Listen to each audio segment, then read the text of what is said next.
I've long held the belief that the best way for a thoughtful, sensible economist to have a big impact is to tackle important problems that don't superficially seem like they're economic in nature. And my guest today, University of Chicago economist Michael Greenstone, is a perfect example. I was just blown away that the impact of air pollution seems so large. And if that was news to me, and I'd been studying that for 15 or 20 years, it just felt like, well, that probably would be news to other people as well. Welcome to People I Mostly Admire with Steve Levitt. Air pollution isn't a topic you typically associate with economists, but Michael Greenstone has spent his career investigating how it impacts human health. Time and time again, he's found important and surprising results and created tools that have real-world impacts. At the heart of his work is TSPs, or total suspended particulates. I started our discussion by asking Michael to explain what they are and why they cause problems in humans. So total suspended particulates. Already we're going to dive into a small segment of your audience here, Steve. When you burn fossil fuels, but especially coal and petroleum, these particles come off of them that go into the air, or they're captured, but quite frequently they're not captured. And science has gone a long ways. It used to think that all of them were bad, and now there's kind of a narrowing in to the really small ones. And the really small ones, which are sometimes called PM 2.5 or PM1, they can get deep into your body. The bigger ones get caught, if you remember in high school biology, the cilia, those things in your lung, the hairs, those can catch the bigger ones and then you cough them out. But the smaller ones just create havoc in the body and have been shown over and over again to lead to premature mortality and a variety of illnesses and sicknesses. And this is essentially synonymous with air pollution. Obviously, there are other things that pollute the air, but more or less, when you see smog, is that the particulates you're seeing in the air? Oftentimes that's ozone that you can see. Sometimes it's particulates, depending where you are. It basically is conventional air pollution. I think half of all the benefits from all regulations in the federal government are from the reductions in particulate matter. Okay, so we know particulates are bad for people, but to actually measure the magnitude of their health impact, it's not easy because the world is complicated. So let me ask you a question that I've heard you ask our PhD students probably 20 times over the years in academic seminars. If you could have any data you wanted to answer this question about the health impact of TSPs, what would it be? Okay, great. I love that question. What I would like to have is two worlds, two Earths, and I would like to inject one with high levels of particulates air pollution and the other relatively clean air. And then I would like people to be able to lead their lives from birth all the way to the end, and maybe to move to parts of the planet that were less polluted than more polluted, and engage in all kinds of behaviors that people do to protect themselves. So just as an aside, that question I just asked you about the ideal data set, what do you have in mind when you ask people that question? I'm trying to understand what question they would actually like to know the answer to, because really nature or data often doesn't let us answer the deepest question. We can answer like a question that's super adjacent to the most interesting question, but it doesn't let us answer the question that we really need to know. And in the case of particulates, what we would really like to know, if you're a government who's thinking about regulating the level of particulates, you want to see what the lifetime effect of that is. And you want to also allow people to engage in all kinds of behaviors to protect themselves. And it's very hard to come up with a setting like that. So you're obviously not going to have two parallel Earths and be able to inject pollution into people's lives and see what happens. But instead, what someone like you or me does is to try to find some highly imperfect data set, but one that shares a key feature with your idealized data set, and that for essentially arbitrary reasons, people who are otherwise very similar happen to get exposed to very different levels of air pollution. It's what economists call a natural experiment, as opposed to a randomized experiment, which is what your idealized thing was. And you and your co-authors found a really awesome natural experiment as a result of a particular policy that was instituted in China. Can you explain? Yes. So let me just back up one step. I had long wanted these parallel planets, and I couldn't make progress on that. And so what I settled on was looking at infants. And the reason I wanted to look at infants was at least I didn't have to worry about their lifetime history, which if you think about like in a cigarette smoking study, it's not that interesting. Did I smoke a cigarette today and did I die today? What you really want to know is like the cumulative exposure. And so I thought the infant solved it, but it only solved it as their exposure in utero or maybe in the first year of life. The infant simplified the problem. They simplified the problem. Because now you could look at a window of a year or two and get your answer, as opposed to having to worry about what people have been doing for 30 or 50 years. Exactly. But you can see that's like already a branch or two down from the ultimate question of lifetime exposure. And so I'd written papers like that, and I was like, these are kind of interesting, made some progress here. But man, I am leaving the big question of what is the level of particulates that government should allow for lifetime exposure unanswered. And then one day, my co-authors and I stumbled upon this policy back when China was much less wealthy than they are today. They were like, okay, there's winter and it's cold in winter, but we really don't have enough money to provide heating for everyone. And so they did, from a research perspective, this incredibly awesome thing. They just pretty arbitrarily drew a line across the country. And they said, if you live north of this line, bingo, you are getting free winter heating. We're going to build coal boilers, attach them to every single building, and we're going to give you from November 15th to March 15th free coal. And if you live south of the line, and the line was really this river called the Huai River, and if you live south of the river, you are not the winner. You get no winter heating. In fact, it's not allowed. Okay, just as an aside, this resonates with me because I adopted my daughter, Sophie, from China, and she was from south of the river. And when we went to visit the orphanage and the foster home where she had grown up, it was winter and it was incredibly cold. Yes. And everybody was wearing like 17 layers. The babies were so bundled up, they could barely move. We were freezing.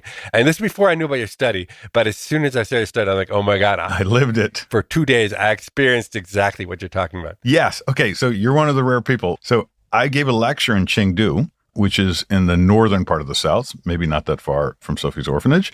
And it was in the winter and it was cold. And all the students had on winter coats and they were taking notes, sitting in their seats wearing winter coats. It was just the norm. So I actually saw it as well. You should have written the paper, Steve. I didn't have the vision you had. The idea of the paper was, hey, given the migration restriction and the difference in pollution that the winter heating policy caused, if I see you in the north, I can have confidence that you had exposure to higher levels of particulates for your full life, which was getting closer to that question at the top of the funnel.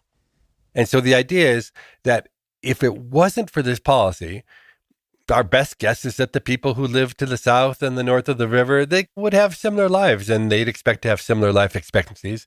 But if we see a big difference in life expectancies, the most logical thing to attribute it to is the extra pollution that's in the north.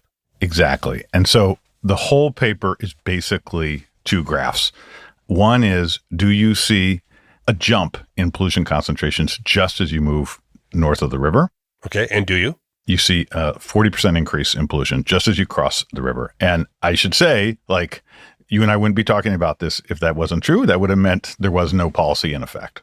So just to put in perspective, I'd love to hear three numbers. What the level of particulates were in the north, what the level of particulates were in the south, and what the World Health Organization or whoever sets the standards for what a safe level is, what their cutoff is for safe levels. Okay, so I got the data and I'm plotting it like degree of latitude by degree of latitude, and I know exactly where the river is. And what jumped off of the page is that TSPs were about 100 micrograms per cubic meter just to the south of the river. And just to the north, they were like 140 micrograms per cubic meter. So you had this 40% jump. Now, I want to emphasize, even to the south, the levels are quite high. Probably outside of our window right now, it's maybe 7 or 8 micrograms per cubic meter. And the WHO standard is probably right around there, maybe 10 micrograms per cubic meter. Okay, so pollution was worse.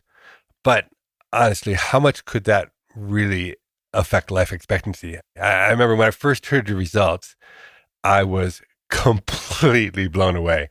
Because if I remember the results, I think people in the north were dying, what was it, an average of 5 or 5.5 years earlier than people in the south. It was an absolutely shocking finding. Did it surprise you also? Yes, I was very surprised. In the first paper, I wrote 2 papers on this, and the first paper was about 5 years. And then I would have Chinese students come to my office at the University of Chicago and be like, "You're the Huai River guy. My parents say I'm going to live, 5 years fewer." And I would look at my shoes. I wrote a follow-up paper with more recent data, and the gap had closed in terms of pollution, and the difference in life expectancy was about 3 years. And what's really interesting, I tortured that data. I looked for a jump at any other degree latitude. So 1 degree south, 2 degrees south, 3 degrees south, 4 degrees south, et cetera. And the same thing going north. There's no jump in pollution and there's no jump in life expectancy. It all is happening right where the river is. And it was all happening in causes of death that are cardiorespiratory, that are plausibly related to pollution. Yeah, that's really important because you could imagine a skeptic saying, sure, they die earlier, but they're dying from car crashes. That can't possibly have anything to do with air pollution. But literally, the deaths pile up exactly on the causes that science tells us it should be. It's a really compelling paper and just shocking because of the magnitude, because mostly in research, you have some theory and in your mind, it's going to be a really big effect. And then when you go to the data, it's actually tiny, but this is the opposite. Do you remember what you expected? If I'd had to guess, I would have thought it'd been like a year or something like that. I didn't think it was going to be such a big deal. So I wrote that paper at the same time I was getting more and more interested in climate change. And it really changed my thinking, at least in the environmental space. Here you had what seems to me to be like the greatest external threat to human well-being on the planet. And it doesn't receive enough attention. And by that, you mean air pollution, not climate change. Air pollution. In essence, you changed your focus away from a broad view of climate change towards, here's this man-made problem. We have the solutions right in front of us, and yet people are dying. We're talking about the effect at this river, but when you look at the worst place on Earth versus the best, the change in life expectancy must be even bigger. What's the worst place in the world to be right now? Delhi or something like that? Yeah, India and Pakistan are probably near the top of the list. But if around the world, air pollution was reduced to WHO standards, World Health Organization standards, the average person on the planet would gain about 2 years of life expectancy. And of course, that includes a lot of zeros of people in the US, and then these very high increases in life expectancy that would occur in other parts of the world. Yeah, so in these high places, I think they've estimated that smoking a pack a day your whole life takes maybe 10 years off your life. So right now, living in a really polluted city is like smoking half a pack a day for your entire life. Yep. I imagine the effects are more than linear. Have you been able to look at what happens if you also smoke a pack a day while living in a place like Delhi? I haven't been able to make progress on that. It's a great question. But one thing that I think happened when I did that was in some sense what I've been looking for in research is, and I want to say this very carefully, there were many things going on at the same time. The U.S. Embassy started reporting pollution concentrations in Beijing. The Chinese government was under some pressure from people there. But I think some small part of that study helped add fuel to the fire. And the next year after that study, China declared a war on pollution. And they've made unbelievable progress in reducing air pollution in the last decade. They've done it way faster than we ever did in the United States, way faster than was ever done in Europe. I don't think they get enough credit for kind of the gift or the provision of a healthier and longer life that they've provided to their people in such a short period of time. We'll be right back with more of my conversation with economist Michael Greenstone after this short break.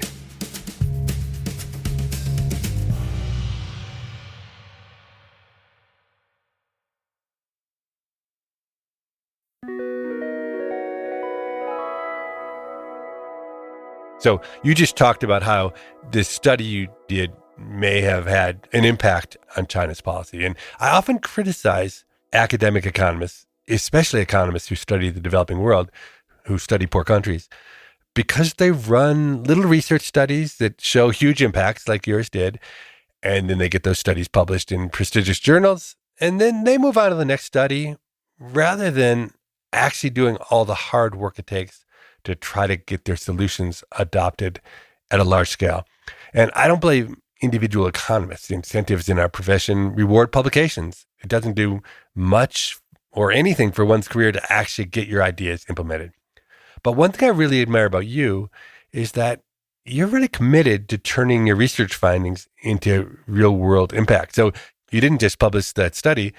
You've since spearheaded a huge effort to develop and publicize something that you call the Air Quality Life Index. Could you talk about that? Sure.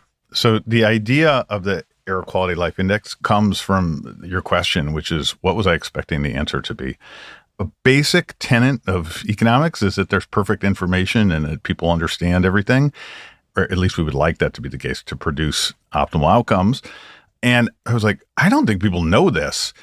And it's wonderful that I published it in the Proceedings of the National Academies of Science, which has a readership of 3 digits, maybe. Yeah. And so I created this Air Quality Life Index, which meant to bring in a very tangible, hard to ignore way what the impacts of air pollution were on human health. And so it tells you how life expectancy could be extended if where you live meets some standard. And you can set it. It's a web tool. You can set it for the WHO standard. You can set it for your country standard. You can set your own standard. And when we do an annual release on this, it goes like wildfire, particularly in the very polluted places. But the idea was maybe if people had better information, they could lobby or in some other way advocate for improved air quality. I mean, the insight that you translate this into units people understand, because even on the weather app I have on my phone, it talks about air quality in terms that I have no idea what it means. Okay, you're just like waving the red flag at me here, Steve. So there's something called the Air Quality Index, AQI, and that's the thing that's on your phone almost for sure.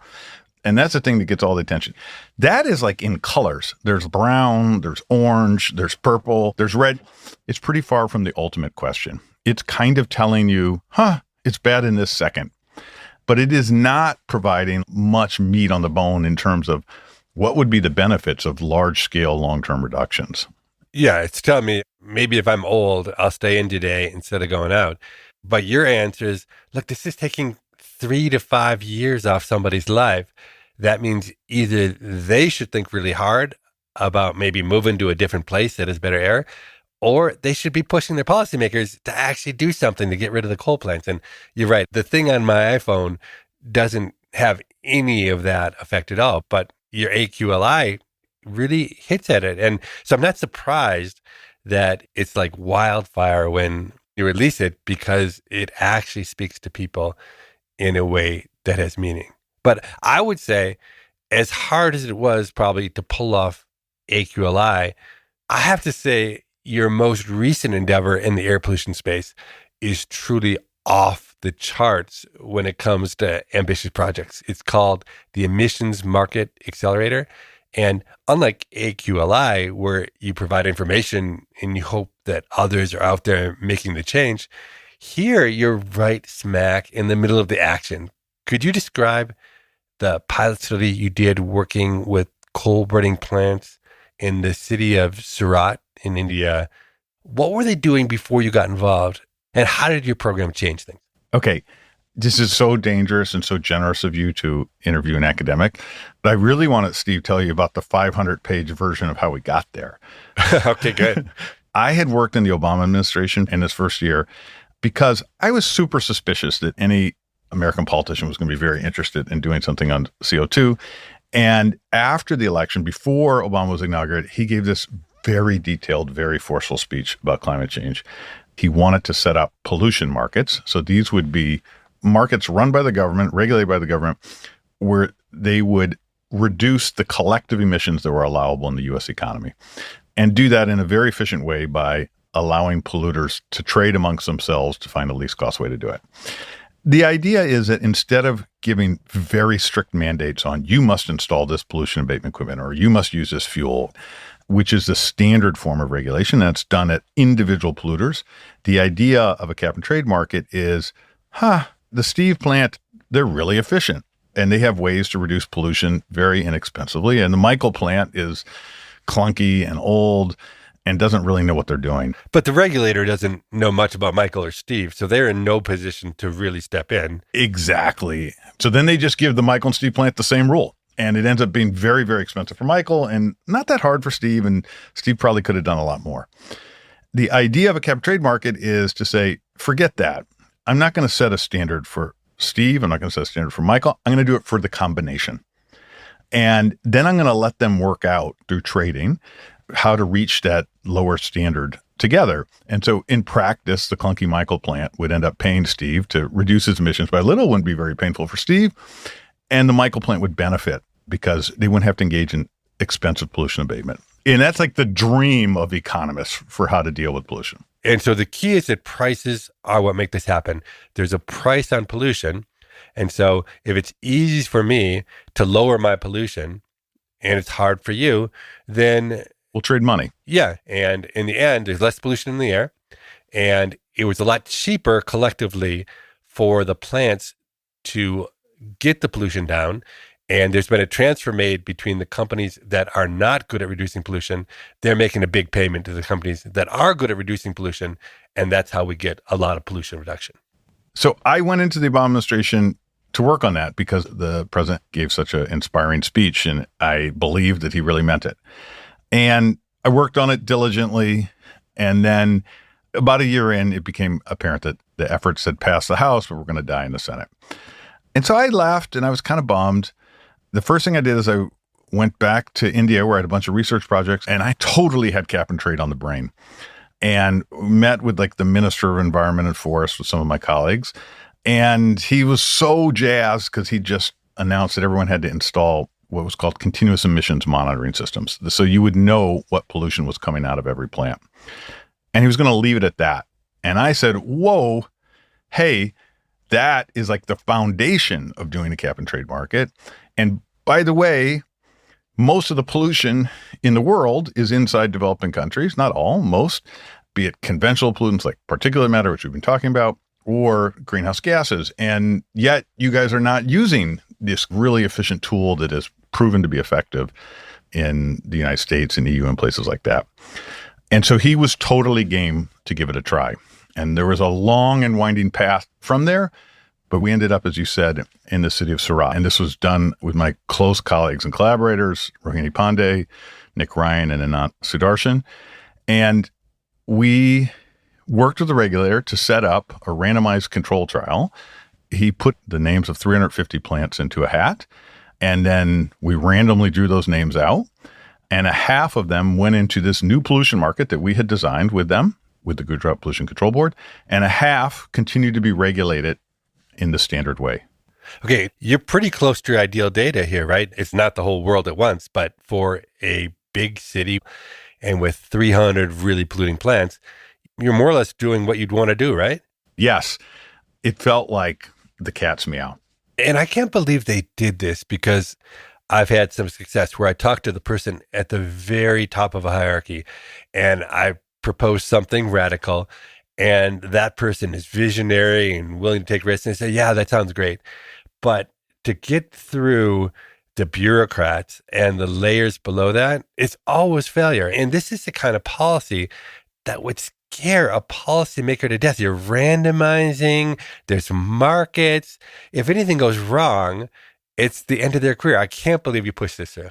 Completely. Like we went through several heads of the Gujarat Pollution Control Board. And I fast forwarded past probably the 6 years of monkeying around between the initial idea and the launch of the market. And it required incredible bravery from them. I think this kind of gets to your point. The way that cap and trade markets work is at the end of a period, like a year or a couple months, you know what every firm has polluted, and they have to turn in a certificate saying that they were allowed to pollute that much. And that's the thing that's traded between the firms. And so at the end of the first compliance period, there's like 150 firms or whatever in the market. 148 had exactly the right number of permits and 2 didn't. And of course, in hindsight, they were very big firms and they were very politically connected. And so the regulator calls me and he goes, what are we supposed to do about this? I'm going to have to certainly call my boss about this. And I said, we've been working on this for 6 years. If you do not follow the prescribed set of rules that we wrote out in excruciating detail for how they would be punished, we should just close it up right now because no one will ever hold the right number of permits again. And so like in the great man theory of history, this guy was the great man. He imposed the fine. He deducted it from an account we'd set up of their money. And every other period, people held the right number of permits. It was just amazing. That's awesome. So what'd you find? Did it work? Oh, it was better than we'd hoped. So first of all, In the control group, the standard version of regulation, like at any point in time, a third of the plants were out of compliance with the law. In the market, as I said, basically 100% of the plants were in compliance because they held the right number of certificates. So the regulator liked that. The second thing we found, and we were not expecting this, is that emissions had gone down by 20 to 30% in the treatment group relative to the control group. Wow. And the reason we didn't expect that is we had tried to design it so that regulatory stringency was constant across the treatment and control group. But what we hadn't counted for was all the extra compliance. And so that led to this very large reduction in pollution. And so that was good for people. The air was getting cleaner. And the third thing we found was that the plants, their total abatement costs, and we had really good information on this because we had all their bidding data, how much they bid to buy and sell permits. Their compliance costs were down by about 12%. So pollution's down. It's cheaper for the companies who are trying to abate it. It's exactly what economists say markets should do. So a real success. I know, such a rare victory for economists. And I like to think of using data as like the worst boyfriend or girlfriend you've ever had. Like, you know, you're going to be disappointed every day. You just don't know how. And so this was an exception to that. So in true Michael Greenstone fashion, you got your great research publication out of this pilot study, and you could have just walked away, but instead you've now launched the Emissions Market Accelerator with a stated goal of helping 1 billion people by 2030. Now, that is an ambitious goal. How's it going so far? It's going pretty well. So the first thing that the regulator did was move all the control plants into the market. And so that made the market much larger. And then the second thing they did was start a second market in the city of Ahmedabad. I don't think I could have articulated this very clearly at the beginning, but at some level, like, we had all the standard RCT kind of results, but I don't think we were interpreting the project in the way that it has been seen by the world. I think the way the world has seen it is, holy smokes, this is proof of concept that pollution markets or cap and trade markets can work in developing countries that often have relatively low state capacity. It's not that the regulators in those countries don't know that there's such a thing as cap and trade markets. I just think they thought it was beyond, it was just like something that was true in Mars. It was not going to be helpful for what they were doing. And so it went from me and my colleagues knocking on government doors saying, oh, please, please, please, could you try this? To now, like, the calls are coming in faster than we know what to do with. That's awesome. And so, like, the state of Maharashtra will launch a sulfur dioxide market. What's so cool about that is the plants in Gujarat were they were international exporters, but not huge. The statewide market in Maharashtra, they're going to have power plants. Like, these are the giant hulking plants that burn tons and tons of coal. Anyway, there's a lot of progress and there's a lot of momentum. And I just thought, this is what I wanted to do with my life, which was at the intersection of improving understanding about the world and making, and it sounds so horrible and corny, but like making the world a better place. And it just felt like, okay, this thing landed here. I've got to run with it as hard as possible. And so we set up this Emissions Market Accelerator, which, by the way, and I know you've done things like this, is not filled with researchers. It's filled with people with real world experience who are good at getting things done, which is often a different skill than whether or not you can correct your standard errors.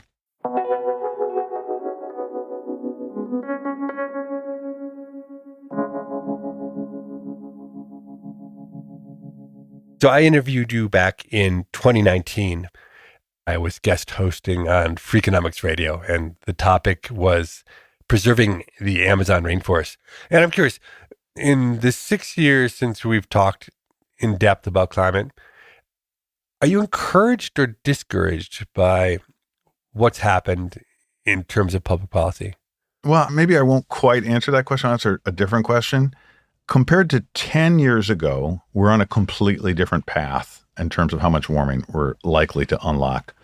We were on track for end of century increases in temperature where there was a pretty good probability of 4 or 5 degrees C increases. Those are so large that that's where the damages really start to get very, very painful. And instead, we now seem to be on a path to maybe like 3 degrees C by the end of the century, with very small chances of the 5, 6, 7, which is really where the pain was. And the change has come because global greenhouse gas emissions are flattening out and on a trend to go down. Is that the difference? Yeah, so the trajectory has completely changed. So there's 3 reasons it happened. One is we got really lucky with the renewables and the batteries. The prices of them came way down. And so that unlocked all kinds of knocking out of fossil fuels in various parts of the world. So the technology for solar and wind, we had victories there. We didn't expect that they'd be as cheap and effective as they've turned out to be. And so without any morality involved, it's just cheaper for people to use those to burn stuff. And so we're doing a lot more of the renewables. Exactly. And we had the fracking revolution, which has made very inexpensive natural gas.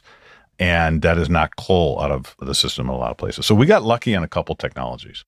Interesting. I hadn't realized that natural gas was kind of a net win. I really thought fracking was part of the problem, but you're saying it's part of the solution. At least in the near term, it's part of the solution. It has half the carbon content of coal.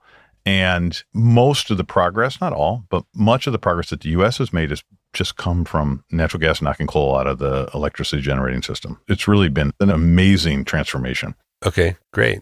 So on the technology side, we've done well.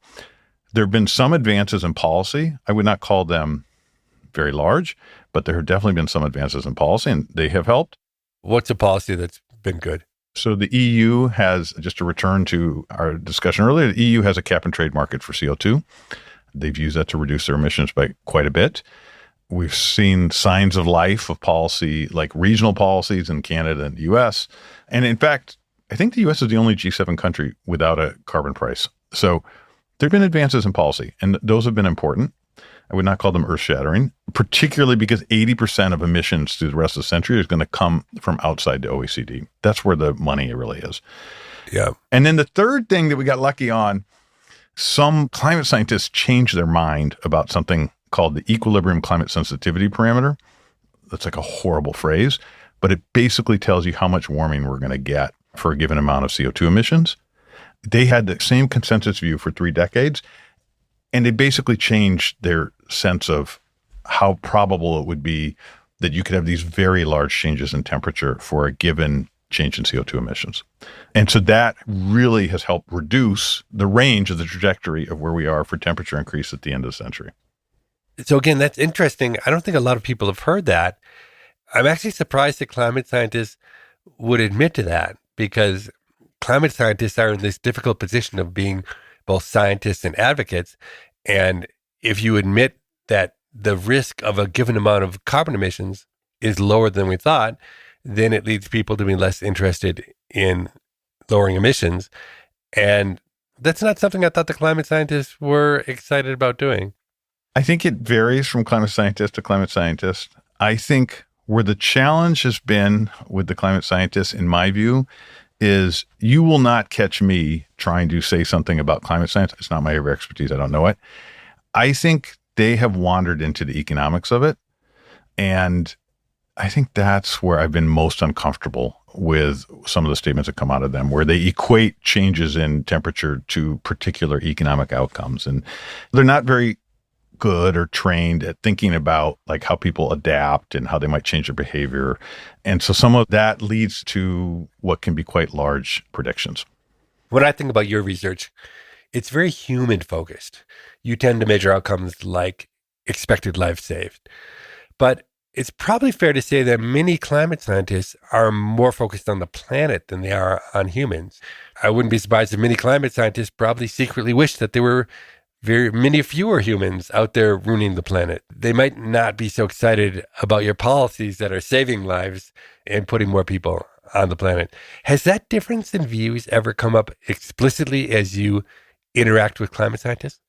Look, there's only 3 ways that we can affect total emissions, and one of them is population. And if we had fewer humans, then there would be fewer humans emitting, and that would reduce the rate of climate change. I think if it's a third rail, I can't believe that people are ever willing to talk about it. I assume that's a decision that people make in their families and they decide what's best for them. And I'm in no position to have a view on that. But that does occasionally sneak into it. I think where I've had maybe my most distaste or uncomfort is this view that we should have some kind of, I call it the cruelty of climate arithmetic, which is this view that we should set some cap on how much temperatures should go up. So if you want to hold warming to 2 degrees C, which I think is probably very unlikely at this point, that's effectively specifying that we're only allowed to emit a certain amount more going forward. And if you just do the raw math, given that most of the emissions are going to come from the developing countries in the remainder of the century, you're effectively telling them, hey, you have to massively, like 80, 90% cut your emissions against what they were projected to be. And that's like asking the people who are generally poorer and are generally facing challenges that we don't have to face in wealthy countries to like buy more expensive energy and lead more impoverished lives. And I'm deeply uncomfortable with that, but I think that's an unexamined part of some of these global goals. I don't think the people saying it are like, hey, I want to impoverish billions of people around the planet, but I think it's kind of lazy not to see that thinking all the way through. Yeah, especially in a world in which the richer countries have showed a real reluctance to pay to make the transfers, right? Because the other way to solve it is to make enormous transfers, but pretty clear it's not going to happen. 100%. If we cared so much, like you know this well, in economics, we have something called stated preference that says that I care about something and I want to do something in a hypothetical way, and revealed preference, how much people are willing to pay for it. I'm not that interested in stated preference. I want to know how much you're willing to pay. And to me, that's the ultimate metric of how much you care, not your virtue signaling or you think that the world should be a better place. No, what are you going to do to make the world a better place? You're listening to People I Mostly Admire. I'm Steve Levitt. And when we return from this short break, I'll tell Michael Greenstone why I think his career just might be on a downward trajectory. My age, I live with it every day.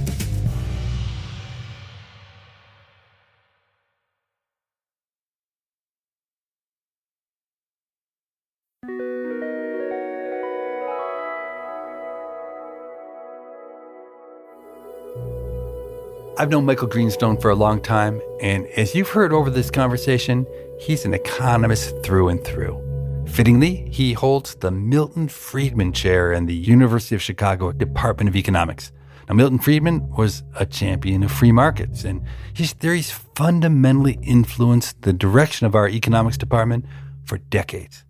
But Michael's grandma was a U of C professor in psychology, and his dad was a U of C professor in political science. I can tell you, historically, the psychology and political science departments have been very adversarial towards University of Chicago economists. So I asked Michael whether Chicago economists were demonized around the dinner table when he was a kid. Oh, they were. My mom, and I only found this out recently, my mom, when she was a kid, evidently stood outside Milton Friedman's house and chanted one day after school, chanted, "Bad man, bad man, bad man." Yeah, I would say economists and the Chicago economists were not held in the highest esteem where I grew up. But what I took from all of that was I had this dad who was like super interested in understanding the world through the lens of political science. I had this mom who was completely interested in social justice. And my dad was probably totally fine if his work ended up being a conversation between him and 10 other people. And my mom was totally fine with trying to do something good for the world and maybe not always asking, like, what are the consequences? And then I had this looming Holocaust surviving grandmother who was like the toughest person I've probably ever met and gave me a C when I proudly showed her a paper that I got an A on in third grade, who was always like, you can work harder, you can be better. And so like I came to some jumbled mess of stuff, and like economics strangely came out of that blender. And in particular, using economics both to understand the world better and to try and make it a little bit better.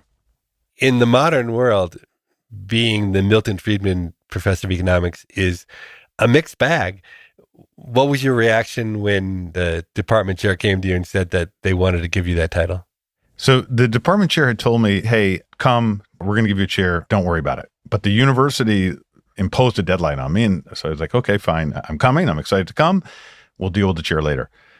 Then like 6 months later, about 2 months before I showed up, the department chair called and he goes, Michael, this is John List, who is your friend as well. And I'd been friends with John List for 2 decades at that point. He goes, Michael, we have the greatest news for you.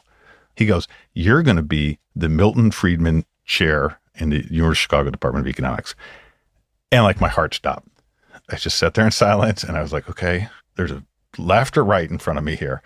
And I thought about my parents, neither of whom were alive. I thought about my grandmother. I was like, they're going to turn over in their grave. And I said, John, that's wonderful news. I can't wait to start. I will say having that title, which is not something I'd ever planned on or bargained on, it has benefits, particularly when I talk about things that might run counter to what people think, particularly when you talk about environmental questions. I think people think, oh, Milton Friedman didn't care about that at all. And of course, by the way, Milton Friedman understood very well and articulated this very well, that pollution is an externality and that there's an obvious solution for that, which is to tax it. I'm only a couple years older than you, and it's been really interesting for me watching your career trajectory and how it contrasts with my own. Because being totally blunt, my own interest in academics has been steadily waning, going back at least 15 years and probably longer. I really just lost the magic that I once felt about academics pretty early in life. But you, on the other hand, I feel like your work just keeps getting better and better. It's like you've got your hands on these incredibly important problems that are actually really fundamental in helping chart the path of humanity. You've got this talent for imagining and leading these huge projects. Does it feel to you like your most important work is still ahead of you? So you're being very kind. I think I would not be where I am today if you not thinking there was some potential when I was on the junior job market, which I don't really know what you saw, but I was happy that I had fooled you. I think I've been like desperately searching for some way to meet these 2 goals of improving understanding about the world. It drives me bananas, the possibility that I would have some idea about the world and it would be wrong and I would suggest it. And so like I'm desperate to find out what the truth is, at least as best as I can understand it. And then marrying that with some way to try and make the world a little bit better. I think there's probably some truth in what you're saying in that I've found my way to that. And now I feel like I have a vision for what I am trying to do. I have things that I'm as excited about as I've ever been with respect to research and with respect to the possibility to interact with the real world. And I don't want to stop. I wake up in the morning, I'm super excited to come to work. I fully believe that. And I think great things are ahead of you. But can I say there's one piece of evidence that suggests that you're actually on the way down, that you're has-been. You know what it is? My age. I live with it every day. No, starting a podcast. Oh, yeah. Because as far as I can tell, the only people who start podcasts, me being a great example, are people who are past their prime. And you've just started this awesome podcast called Shocked, and I really enjoy it. But I'm surprised with everything else you have on the table that you would add podcasting to it. It's an experiment. I hope it's not a sign that I'm on the way down. I have to say, Steve, it's something I think about all the time. The age chart isn't very good. I'm 56. That is not usually peak years for economists. And I'm desperate to get above the regression line and stay above the regression line. And I've told myself if I stop being productive as an economist that I will quit academia and I will just do something else. In fact, I've always admired your bravery and fearlessness with respect to research and with respect to the things you've tried in your life. And it's a good model. If I feel like I am not making an important contribution, then I have vowed to myself that I will find something else to do. Maybe I'm like trying it out with podcasting. Yeah, no, Shocked, it really is an excellent podcast. And I will say, truthfully, as I look back on 5 years of podcasting, the class of people who have been least effective in communicating their work have been economists. Obviously, there are big exceptions. And so I think what you're doing with the podcast and with AQLI and the emissions market, all of that is a really effective form of taking economics out of the ivory tower and making it work. And I think you're doing a really good job of it. Thank you. I don't know if I ever told you this. When I showed up in the Obama administration. Basically, I had wanted to find some way to interact with public policy since well before graduate school. But I was like, okay, I have to actually know something. And so I basically put my head down and did all the academic things, published in the journals, got promoted, stuff like that. I showed up in Washington in 2009, and I thought, holy smokes, Nancy Pelosi, John Boehner, Barack Obama, they're going to be throwing rose petals on my path because they've been dying for me to show up. I've learned all this stuff. It's got to be useful. The truth, of course, is that that was completely wrong. And on my second day in government, someone tried to fire me. Wait, why? Wait, you got to tell me the story. Okay, my first day in government, it's very hierarchical. And so I was effectively a deputy. So there's the president, there's principals, and then there's deputies. And so we had a deputy meeting, first meeting after the election for the climate and energy people. And the person running it just went to the Obama for America website, downloaded all the things that Barack Obama had said on the campaign trail and said, okay, well, this is what we're going to do. This is what the president said. And you can probably imagine this, knowing me. I was like, whoa, wait. Are we sure we want to do all these? And which of the priorities? Some of these aren't good ideas at all. And the person running the meeting was so mad. And I'm sure I didn't do it in a good way. She was so angry that the next morning when I came to work, her boss and her were in my boss's office as I arrived. And we're like, Michael, you're fired. It's a true story. They didn't have any authority to fire me. And fortunately, we had a chief of staff, Karen Anderson, who was super smart. And she was like, get out of here. You can't fire him. But I had a range of experience, maybe less traumatic than that one, where I came face to face with how horrible, really terrible I was at communicating ideas, because I used all of our little cool language that we developed to talk to each other efficiently in economics. And the flip side of that was it was like giving everyone else the middle finger, and it just wasn't going very well. And so that was a really seminal experience because I had this goal and desire to do something for the world. And here I was screwing it up left and right. And so throughout that year and then after government, I was like, I have to fix this. I have to do whatever it takes to fix it. The podcasting, I see it as part of what I'm trying to do, which is I don't want the ideas to get locked up inside academia, and podcasting is a way to try and get them out. If you're interested in diving deeper into Michael Greenstone's work, you can learn more about the Air Quality Life Index at the website aqli.epic.uchicago.edu. And his new podcast is called Shocked. You can find it wherever you get your podcasts.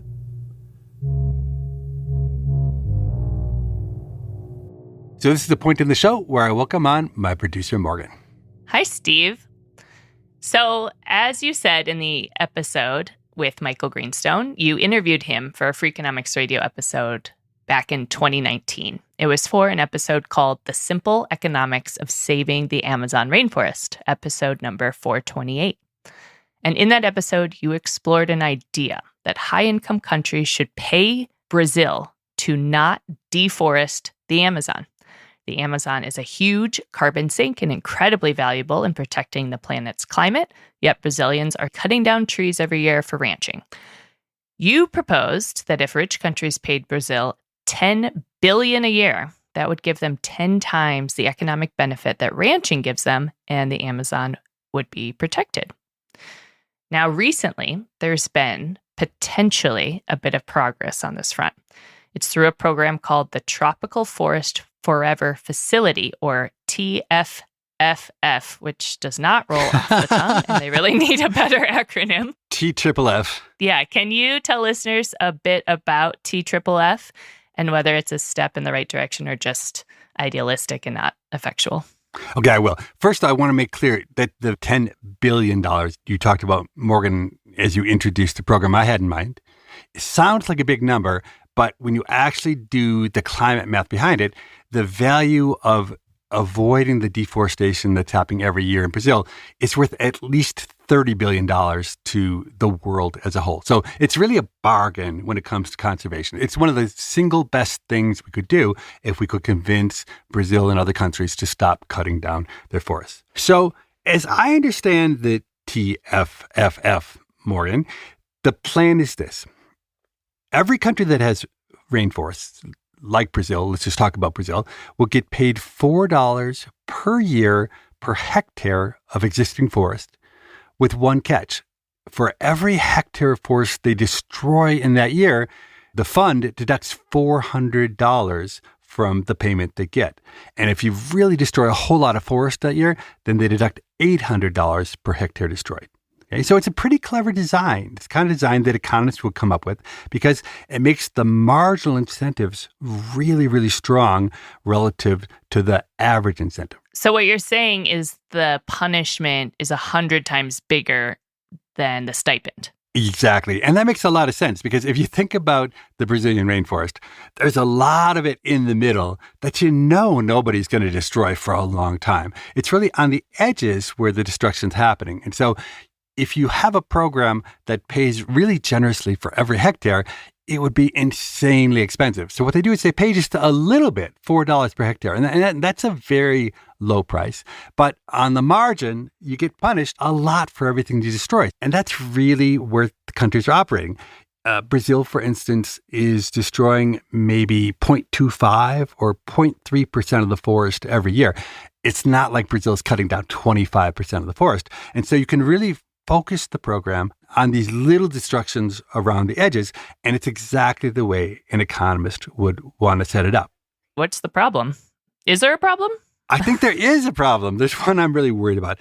The program is expensive, and so I think they haven't gotten the prices high enough. So it sounds like a lot. It's 100 times bigger, the punishment you pay per hectare you destroy, but $400 a hectare is still a pretty low price. The last time I checked, the price per hectare of land around the Amazon rainforest for ranching was about $1,000 per hectare. But here's the problem. If I'm the Brazilian government, I can cut down a hectare and sell it to the ranchers for $1,000, or I can not cut it down and get $400 from this program. It's pretty obvious that if that's the way the destruction of the rainforest is going, then this program isn't going to work at all. It'll just be paying Brazil to do exactly what they're already doing. And that would be, in many ways, the worst possible program, a program that looks like it's really helping, that's really expensive and takes a lot of resources, but doesn't do any good. But I don't want to be totally negative on the program because actually, I don't think what I just described is exactly what's happening in the rainforest. It's not that literally the Brazilian government is making some choice and saying, let's take a bunch of rainforest, let's sell it to ranchers and let them burn it down and put cows on it.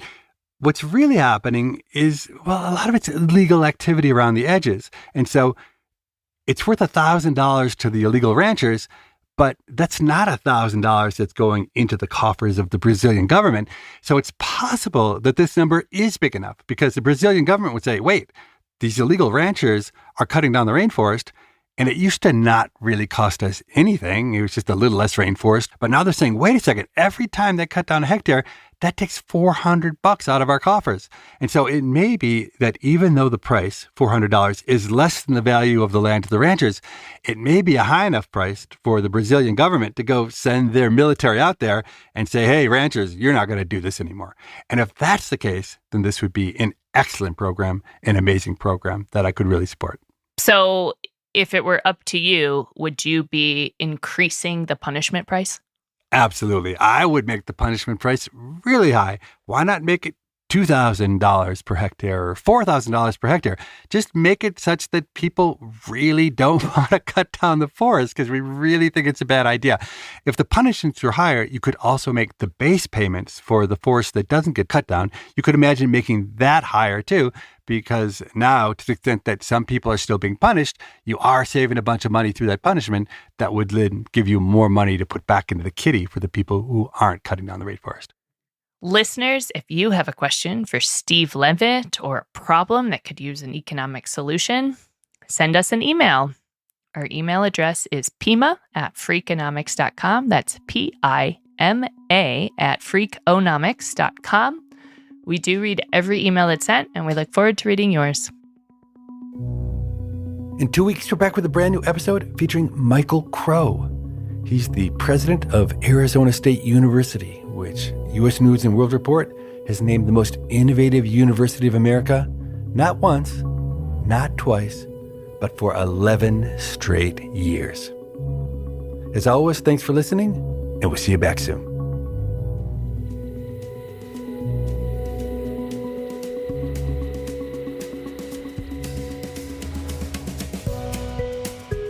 People I Mostly Admire is part of the Freakonomics Radio Network, which also includes Freakonomics Radio and the Economics of Everyday Things. All our shows are produced by Stitcher and Renbud Radio. This episode was produced by Morgan Levy and mixed by Jasmine Klinger. We had research assistance from Daniel Moritz-Rapson. Our theme music was composed by Luis Guerra. We can be reached at pima@freakonomics.com.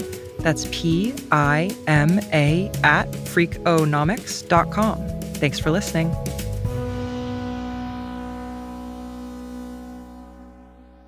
I just find it useless. That's probably too strong. Let me reel that back. The Freakonomics Radio Network, the hidden side of everything. Stitcher.